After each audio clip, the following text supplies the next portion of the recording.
La ilaha illallah, Lord of both the earth and sky, who knows all the answers to where, what and why. There is only one God. La ilaha illallah. Assalamu alaikum wa rahmatullahi wa barakatuh. Welcome back to the best of stories from the Quran. And we're still talking about the tactics, the deception of Satan to Adam and his offspring. He revealed it in the Quran. He told Allah about it, and Allah of course knows it, but Allah subhanahu wa ta'ala revealed it to us in the Quran, what Satan will do. Before the break, we named 6 things that Satan wants us to do. The top of the list is shirk, kufr. There is a beautiful hadith.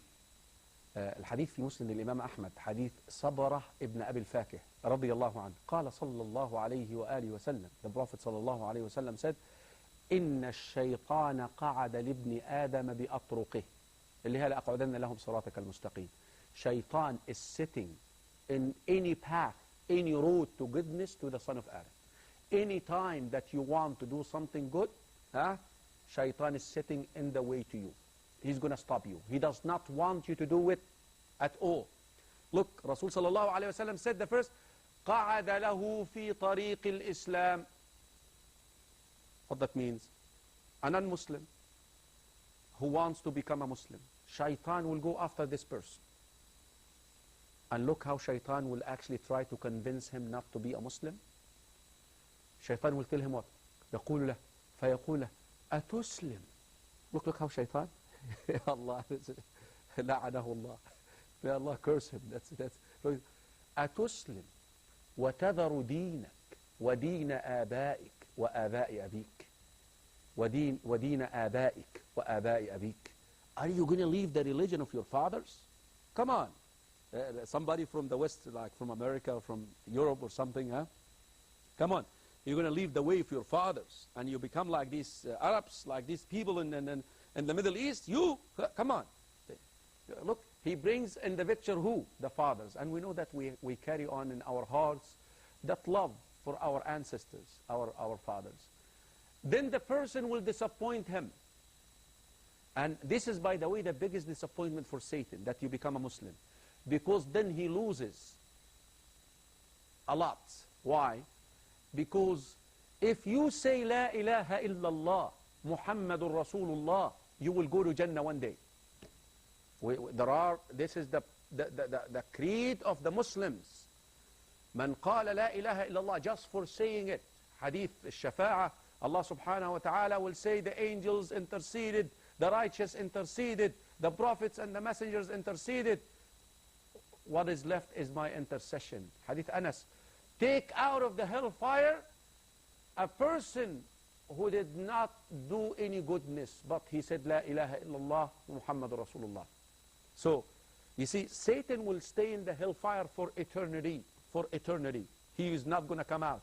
The fact that you become a Muslim, you say, Ashhadu an la ilaha illallah wa ashhadu anna Muhammadar Rasulullah, that means even if you fail to implement La ilaha illallah, the application of La ilaha illallah, you're going to be taken out of the hellfire. وَالْعِيَاذُ بِاللَّهِ. Allah subhanahu wa ta'ala make us all amongst those who go to Jannah without reckoning and punishment.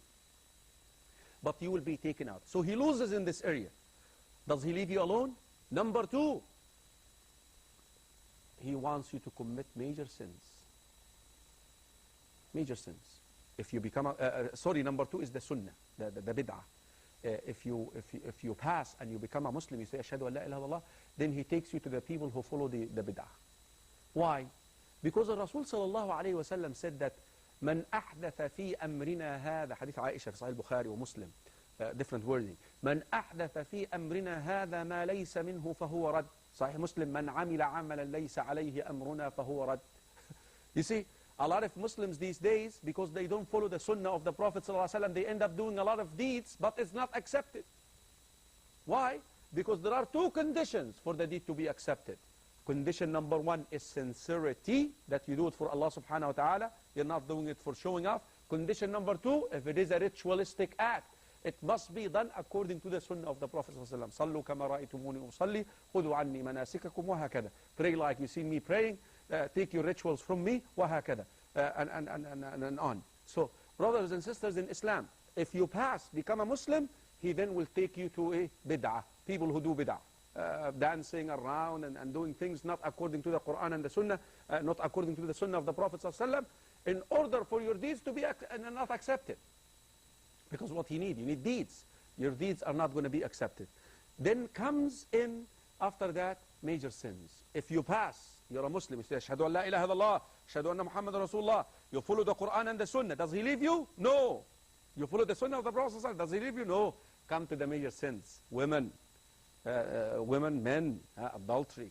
زين للناس حب الشهوات من النساء والبنين والقناطير المقنطرة من الذهب والفضة والخيل المسومة. If you love money, craving for money, come take a loan from the bank, riba, pay riba. Women, commit adultery. Children, do what, and on and on and on. So he will take you to a major sin. Lying is a major sin. Cheating is a major sin. False testimony is a major sin. Fleeing from the battlefield is a major sin. Sorcery is a major sin. And on and on. Slandering is a major sin.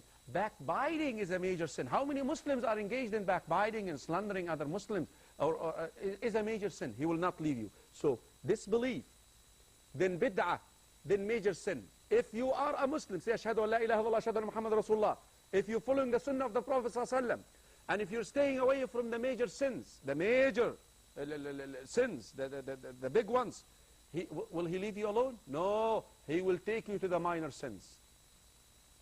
This is little stuff, come on, that's okay. And Nabi sallallahu alayhi wa sallam, في hadith في Muslim, the Imam Ahmad, he warned you, إِيَّاكُمْ وَمُحَقَّرَاتِ الذُّنُوبِ. Be aware of belittling the sins. فَإِنَّهُنَّ يَجْتَمِعْنَ. Because they will gather. Rasul sallallahu alayhi wa sallam, actually in this hadith, Rasul sallallahu alayhi wa sallam, actually in this hadith, giving a very good example. Like you go to the desert and you want to cook something in the desert, what do? You want to make a fire. So you go collect straws from here, one piece from here, one piece, and you make a big fire. Imagine these little straws, little pieces, sticks of wood that you collected. Imagine them to be minor sins. فَإِنَّهُنَّ يَجْتَمِعْنَ عَلَى الْعَبْدِ. You make a big fire out of it. You keep saying that this sin is okay, this sin is okay, this sin is okay, this sin is okay, and at the end you end up what? Ruined and destroyed, because and actually is a sign of hypocrisy and a sign of disobedience that you belittle your sins. في صحيح البخاري, Abdullah ibn Mas'ud radiyallahu anhu, he said that al-mu'min, a believer, will see his sins, even if it is little, like a mountain about to fall in him. But a fasiq or a munafiq, a hypocrite or a fasiq, will see his sins, regardless of what it is, like a fly that flies over like this, and then he does like this, like he does. So, number one, La ilaha illallah Muhammad Rasulullah. You do it, he's not going to leave you. Satan is not going to leave you. Sunnah, bid'ah, he's not going to leave you. He's not going to leave you. Then what? Major. Is he going to leave you? No. Minor. If you do not do the minor sin, will he leave you? No. No. He will get you in the area of al-mubahat. The things that we are allowed to do. They are not haram to do. But they will consume our time. We know that the Prophet ﷺ told us في hadith Abdullah ibn Abbas في صحيح البخاري, at the book of Riqaq, the beginning of the book of the Riqaq, that the capital of the man is his time. نعمتان مغبون فيهما كثير من الناس الصحة والفراغ.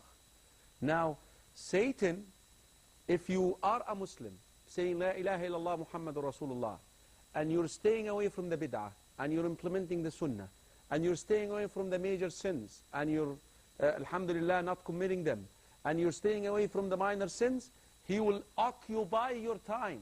Yani how many brothers and sisters we find them sitting in a coffee shop, and they are talking and chatting. What are you doing, my brother? I'm wasting some time. Ya akhi, the time is your capital.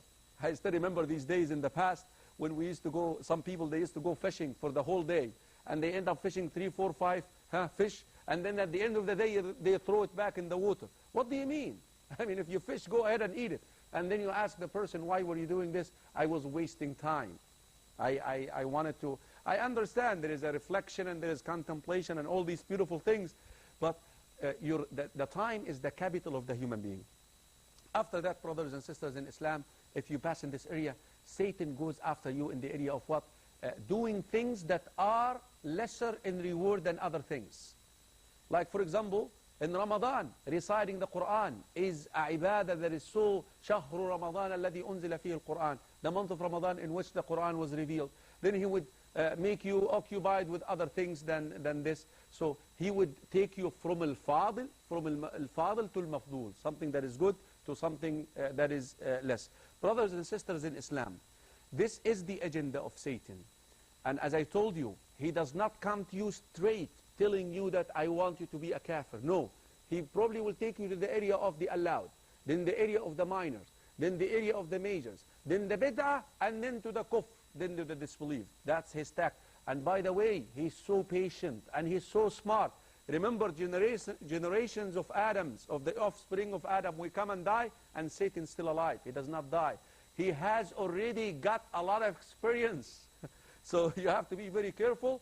And I tell you something, the best way to combat Satan is to follow the Quran and the Sunnah, and do not compromise any of these commands. You will find out that inshallah, and with the will and the help and the support and the guidance of Allah, you are successful in combating that sworn enemy of ours, Satan. Brothers and sisters in Islam, let's find out